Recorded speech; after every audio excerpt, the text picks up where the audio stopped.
कोकणातील प्रत्येक घटनेवर असणार आहे आमची नजर। शेती, राजकारण, समाजकारण, क्रीडा, मनोरंजन आणि बरच काही। आपण पाहताय कोकणातील वेगवान news channel K news Kokan. Mhasala nagar panchayat हद्दीत भीषण प्रकार।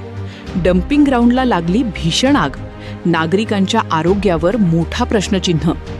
म्हसळा नगरपंचायत हद्दीतील डम्पिंग ग्राउंडला लागलेल्या आगीने संपूर्ण शहराला धुराच्या विळख्यात घेतले असून नागरिकांच्या आरोग्याचा गंभीर प्रश्न निर्माण झाला आहे।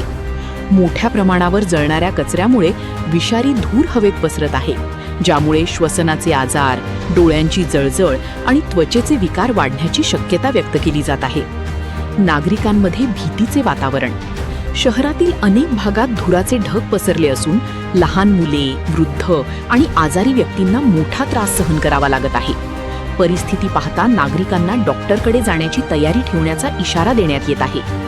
प्रशासनाचा हलगर्जीपणा उघड। डम्पिंग ग्राउंडवर वारंवार आग लागण्याच्या घटना घडत असताना नगरपंचायतीने कोणतीही ठोस उपाययोजना का केली नाही? अग्निशमन यंत्रणा वेळेत पोहोचली का, यावरही प्रश्न उपस्थित होत आहेत। कचरा व्यवस्थापनाचा पूर्णतः बोजवारा उडाल्याचे चित्र स्पष्ट दिसत आहे। राजकीय आरोप प्रत्यारोपांना सुरुवात। या घटनेनंतर स्थानिक राजकारण तापले असून विरोधकांनी सत्ताधाऱ्यांवर निष्काळजीपणाचा आरोप केला आहे। जनतेच्या जीवाशी खेळ करणाऱ्या अधिकाऱ्यांवर कारवाई झालीच पाहिजे, अशी मागणी जोर धरत आहे। पर्यावरण आणि आरोग्याचा प्रश्न गंभीर।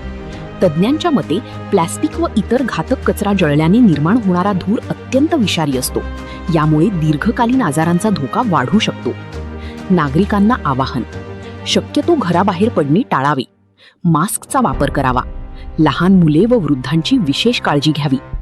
सत्य परिस्थिती मांडण्याचा प्रयत्न: म्हसळा शहरातील सुजाण नागरिकांनी हा विषय अत्यंत गांभीर्याने घ्यावा। ही केवळ आग नाही, तर प्रशासनाच्या निष्काळजीपणाचा धगधगता पुरावा असल्याची चर्चा नागरिकांमध्ये रंगू लागली आहे। के न्यूजसाठी प्रतिनिधी नईम दळवी।